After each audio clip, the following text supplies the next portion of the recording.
Hi అండి, నమస్తే.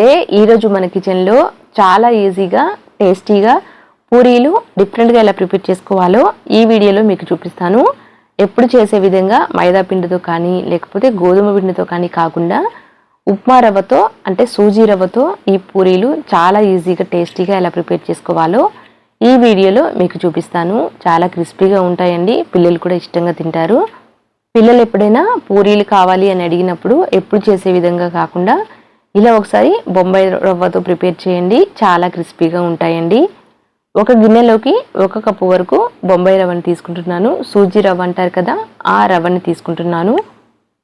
ఇప్పుడు రుచికి తగినంత ఉప్పుని కొంచెం నూనెని కూడా వేసి ఈ ఉప్పు నూనెని అంతా కూడా రవ్వకి చక్కగా పట్టించేసేయాలి. ఆ తర్వాత కొంచెం కొంచెం నీళ్ళని వేస్తూ పిండిని కాస్త గట్టిగానే కలుపుకోవాలి. మరీ లూజ్గా కాకుండా చపాతీ పిండి ఎలా అయితే కలుపుకుంటామో అలా కలుపుకోవాలి. ఇలా బొంబాయి రవ్వతో చేయడం వల్ల పూరీలు క్రిస్పీగా ఉంటాయండి, పిల్లలు ఇష్టంగా తింటారు. నూనె అంతా కూడా ఇలా రవ్వకి పట్టించిన తర్వాత ఇప్పుడు కొంచెం కొంచెం నీళ్ళని వేస్తూ కలుపుకోవాలి. ఒకేసారి నీళ్ళు వేయద్దు, కొంచెం కొంచెం వేస్తూ కలుపుకోవాలి.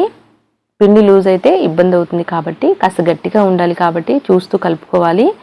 వీడియోలో చూపిస్తున్న విధంగా ఇలా ఉండాలి. ఈ కన్సిస్టెన్సీ వచ్చే వరకు కలుపుకొని పిండిని ఒక 10 నిమిషాలు పక్కన పెట్టి ఆ తర్వాత ఉండల్లాగా చేసుకొని పూరీలు చేసుకోవాలి.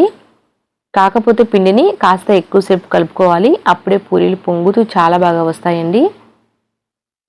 ఇలా కలిపిన పిండిని ఇప్పుడు ముద్దలుగా చేస్తున్నాను. వీలైనంత చిన్నగా ఉండేటట్లు చూసుకోవాలి. ఇలా ముద్దలుగా చేసేసి ఇప్పుడు పొడి పిండి చల్లి చపాతీలాగా ఒత్తుకోవాలి.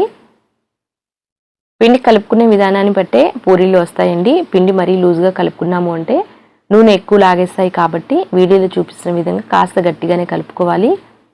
ఆ తర్వాత ఇప్పుడు పొడి పిండిని కాస్త చల్లుకుంటూ చపాతీ ఎలా అయితే చేస్తామో అలా రుద్దేసేయాలి. ఇలా చపాతీలాగా చేసేటప్పుడే పక్కన నూనె పెట్టాము అంటే ఈలోపు నూనె కూడా బాగా వేడి ఉంటుంది. నూనె బాగా వేడైన తర్వాత మాత్రమే ఈ పూరీలు డీప్ ఫ్రై చేయాలి. అప్పుడే నూనె లాగకుండా చక్కగా పొంగుతూ వస్తాయి. ఇక్కడ చూడండి, ఈ మాత్రం థిక్నెస్ ఉండాలి, మరీ పలుచగా కానీ అలా అని మందంగా కానీ ఉండకూడదు. అన్నిటిని కూడా ఒకేసారి ప్రిపేర్ చేసి ఇలా ప్లేట్లోకి తీసుకున్నాను. ఈలోపు నూనె కూడా బాగా వేడైందండి. నూనె వేడైన తర్వాత మీడియం ఫ్లేమ్లో పెట్టేసి ఇప్పుడు వేసేసి 2 వైపులా కూడా చక్కగా డీప్ ఫ్రై చేసేసి పక్కకు తీసేయాలి. నూనె బాగా వేడైతేనే ఈ పూరీలు చక్కగా పొంగుతూ వస్తాయండి, అలాగే నూనె కూడా లాగవు.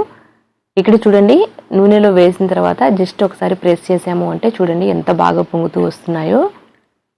ఇలా 2 వైపులా కూడా కాస్త డీప్ ఫ్రై చేసేసి పక్కకు తీసేయాలి. ఎక్కువగా రంగు వచ్చే వరకు డీప్ ఫ్రై చేయొద్దు. ఇలా కాస్త కలర్ చేంజ్ అయిన తర్వాత పక్కకు తీసేస్తున్నాను.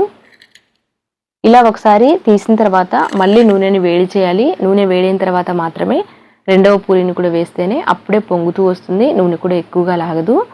నూనెలకు వేసిన తర్వాత గరిటెతో కాస్త ప్రెస్ చేసినట్టు చేస్తే చక్కగా పొంగుతుంది అన్ని వైపులా. ఇలా పొంగిన తర్వాత రెండవ వైపుకి టర్న్ చేసి ఇటువైపు కూడా చక్కగా డీప్ ఫ్రై చేసేసి పక్కకు తీసేయాలి. చూశారు కదా, చాలా ఈజీగా ఎంతో టేస్టీగా ఉండే పూరీలు ప్రిపేర్ అయ్యాయి. ఇలా ప్రిపేర్ చేసిన పూరీలని పప్పుతో తీసుకుంటే చాలా రుచిగా ఉంటాయండి. పిల్లలు కూడా చాలా ఇష్టంగా తింటారు. ఎప్పుడు చేసే విధంగా కాకుండా ఇలా ఒకసారి ట్రై చేయండి, పిల్లలు చాలా ఇష్టంగా తింటారు. పెద్దవాళ్ళకు కూడా ఈ పూరీలు చాలా బాగా నచ్చుతాయండి. అంతే అండి, థ్యాంక్ యూ ఫర్ వాచింగ్.